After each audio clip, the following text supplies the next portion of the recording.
In a rough election year, with fights over health care and deficit spending, it turns out there's even an argument over bicycles. Why bicycles? You've heard of infrastructure spending, right?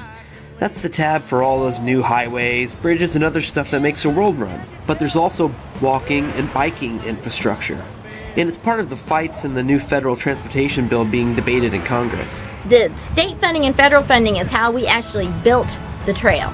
And of course, we had a lot of support from local foundations. Ball Brothers Foundation has been key since our beginning of time. Some people say bike paths, like the Cardinal Greenways Trail, built on a former railroad line that runs through Muncie, are unnecessary uses of taxpayer funds in a time of deepening deficits. What if it turned out that we could actually save money by building bike trails? Trails that people could use instead of driving their cars. That instead of endlessly repairing highways, we'd help people save gas and shave a few inches off their waistlines. Obesity, everywhere is just so, everybody talks about it because unfortunately there's a lot of people that, need to address their weight. So this is a way they can do that. I could go for that. I've been riding bikes all my life.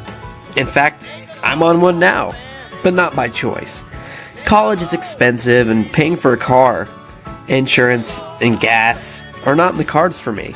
It gives you a different perspective on the bike debate. For example, if you had to take a bike to get around, you might like the idea of those bike trails, special lanes, and bike routes to make commuting make sense.